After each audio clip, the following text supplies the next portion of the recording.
بسم اللہ الرحمن الرحیم لکل امت جعلنا منسکا لیذکروا اسم اللہ علی ما رزقہم من بہیمۃ الانعام۔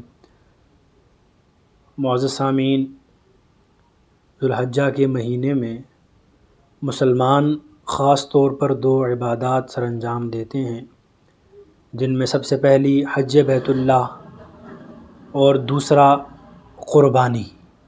حج بیت اللہ ایک جگہ بیت اللہ کے پاس، بیت اللہ کے قریب ادا ہوتا ہے۔ ہر سال وہاں لاکھوں مسلمان آ کر حج ادا کرتے ہیں۔ قربانی ہر مسلمان صاحب استطاعت اپنے پاکیزہ مال میں سے کرتا ہے۔ قربانی قرب سے ہے، اس سے مراد ہر وہ عمل ہے جس کے ساتھ اللہ کا قرب حاصل کیا جاتا ہے، لیکن شریعت کی اصطلاح میں قربانی کے ایام میں اللہ رب العزت کے لیے قربانی جانور ذبح کرنے کو کہا جاتا ہے۔ اب قربانی ہر امت پر تھی، جتنی بھی امتیں گزری سب نے قربانی کی، جیسے اللہ رب العزت کا فرمان ہے لِكُلِّ أُمَّةٍ جَعَلْنَا مَنْسَكًا لِيَذْكُرُوا اسْمَ اللَّهِ عَلَى مَا رَزَقَهُم مِّن بَهِيمَةِ الْأَنْعَامِ کہ ہر امت پر ہم نے قربانی لازم کی تاکہ وہ اللہ کا نام لے کر اپنے پالتو جانور جو اللہ نے ان کو دیے ہیں اللہ کے نام پر قربان کریں۔ سب سے پہلے آدم علیہ السلام کے بیٹوں نے قربانی کی۔ اللہ رب العزت نے فرمایا وَاتْلُ عَلَيْهِمْ نَبَأَ ابْنَيْ آدَمَ بِالْحَقِّ اِذْ قَرَّبَا قُرْبَانًا فَتُقُبِّلَ مِنْ أَحَدِهِمَا وَلَمْ يُتَقَبَّلْ مِنَ الْآخَرِ۔ اے میرے محبوب صلی اللہ علیہ وسلم، ان کے سامنے آدم علیہ السلام کے بیٹوں کا واقعہ صحیح بیان کریں۔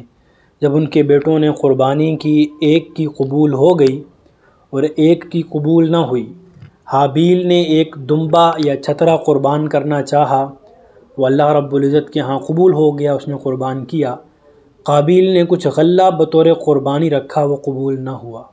حضرت ابراہیم علیہ السلام نے اللہ کے نام پر اپنے بیٹے کو قربان کرنا چاہا، اللہ رب العزت نے بدلے میں جنت سے جانور عطا کیا، حضرت اسماعیل کی جگہ وہ جانور قربان ہوا۔ اب دیکھیے، قربانی پہلی امتوں میں تھی لیکن طریقہ مختلف تھا۔ ہر امت میں قربانی تھی لیکن پہلی امت کی قربانی کا طریقہ یہ ہوتا تھا، جس نے قربانی کرنی ہوتی وہ جانور کو ذبح کر کے ایک میدان میں لا کر چھوڑ دیتا، اور آسمان سے اگر آگ اس کو آ کر کھا لیتی اس کی قبولیت کی نشانی ہوتی، اگر وہیں پڑی رہتی تو وہ قبول نہ ہوتی، اگر آگ اسے نہ جلاتی تو۔ اللہ رب العزت کا جیسے فرمان ہے الذین قالوا ان اللہ عہد الینا الا نؤمن لرسول حتی یأتینا بقربان تأکلہ النار، کہ وہ لوگ انہوں نے کہا کہ بے شک اللہ رب العزت نے ہم سے عہد لیا ہے کہ ہم کسی رسول پر ایمان نہ لائیں یہاں تک کہ وہ ہمارے پاس ایسی قربانی لے آئے جسے آگ کھا جائے۔ آگے اللہ رب العزت نے فرمایا قل قد جاءکم رسل من قبلی بالبینات، کہہ دیجئے آئے رسول مجھ سے پہلے واضح نشانیاں لے کر، اور وہ نشانی بھی جو تم کہہ رہے ہو لیکن تم نے ان کو شہید کیا۔ اگر تم سچے ہو اپنی بات میں کہ بھائی اگر تم اس بات میں سچے ہو تو پہلے بھی رسول آئے، ان کی قربانی آگ کھاتی تھی، تم نے تو ان کو نہیں مانا، ان کو تم نے شہید کر دیا۔ تو گویا مطلب یہ ہے کہ یہ تمہارا ایک حیلہ بہانہ ہے ایمان نہ لانے کا۔ اللہ رب العزت نے امت محمدیہ کو یہ خصوصیت عطا کی ہے کہ اللہ رب العزت نے مال غنیمت اور قربانی کا گوشت حلال قرار دیا کہ خود بھی کھاؤ، غربا کو بھی دو۔ اگر اللہ رب العزت کی طرف سے یہ پردہ نہ ہوتا تو کسی کی قربانی قبول ہوتی، کسی کی نہ ہوتی، تو آج ایک دوسرے کو لوگ تانے دے دے کر مار دیتے، جھگڑا فساد شروع ہو جاتا۔ یہ اللہ رب العزت نے ایک خاص کرم فرمایا امت محمدیہ پر۔ اس کے بعد قربانی کے فضائل، حضرت عائشہ صدیقہ رضی اللہ تعالی عنہ سے منقول ہے، فرماتی ہیں کہ نبی صلی اللہ علیہ وسلم نے فرمایا 10 ذو الحجہ یعنی قربانی والے دن اللہ رب العزت کے ہاں ابن آدم کا پسندیدہ عمل خون بہانا ہے، یعنی قربانی کرنا ہے۔ بے شک وہ جانور قربانی کا آئے گا قیامت والے دن اپنے بالوں اور کھروں کے ساتھ، یعنی جو فالتو اشیاء ہیں وہ بھی ترازو میں تولی جائیں گی، اور فرمایا کہ بے شک خون اللہ رب العزت کے ہاں زمین پر گرنے سے پہلے وہ قربانی اللہ کے ہاں قبول ہو جاتی ہے کہ اے ایمان والو، جب اس کا اتنا اجر ہے تو خوش دلی سے قربانی کرو۔ حضرت علی رضی اللہ تعالیٰ عنہ سے منقول ہے، فرماتے ہیں آپ صلی اللہ علیہ وسلم نے فرمایا، اے لوگو قربانی کرو، اس کے خون بہانے کے ساتھ ثواب کی نیت کرو، اس لیے کہ اگر خون زمین پر گرتا ہے تو وہ اللہ کی حفاظت میں گرتا ہے، یعنی اللہ قبول فرما لیتے ہیں۔ حضرت حسن بن علی رضی اللہ تعالیٰ عنہ سے روایت ہے، نبی صلی اللہ علیہ وسلم نے فرمایا، جس نے قربانی کی خوش دلی کے ساتھ اپنی قربانی میں ثواب کی نیت کی تو فرمایا وہ قربانی اسے جہنم سے بچانے میں حجاب اور پردہ بن جائے گی، کہ اسے جہنم سے بچائے گی۔ حضرت زید بن ارقم رضی اللہ تعالیٰ عنہ سے منقول ہیں، فرماتے ہیں کہ نبی صلی اللہ علیہ وسلم کے صحابہ میں سے بعض نے سوال کیا کہ اس قربانی کی کیا تاریخ اور حقیقت ہے؟ نبی صلی اللہ علیہ وسلم نے فرمایا، یہ تمہارے باپ حضرت ابراہیم کی سنت ہے۔ تو صحابہ کرام نے عرض کیا، اے اللہ کے رسول، اس میں ہمارے لیے کیا اجر ہے؟ آپ صلی اللہ علیہ وسلم نے فرمایا، اللہ آپ کو ایک بال کے بدلے میں ایک نیکی عطا کرے گا۔ تو صحابہ کرام نے عرض کیا، اگر اون والا جانور ہے یعنی چھترا بھیڑ، اس کو اللہ کے راستے میں قربان کریں تو کیا ملے گا؟ فرمایا کہ اون کے ہر بال کے بدلے میں اللہ ایک نیکی عطا فرمائے گا۔ حضرت عبداللہ بن عباس رضی اللہ تعالیٰ عنہ سے منقول ہے، فرماتے ہیں کہ آپ صلی اللہ علیہ وسلم نے فرمایا، سب سے بہترین پیسہ وہ ہے، اللہ کے ہاں پسندیدہ پیسہ وہ ہے جس سے قربانی کا جانور خرید کر قربان کیا جائے۔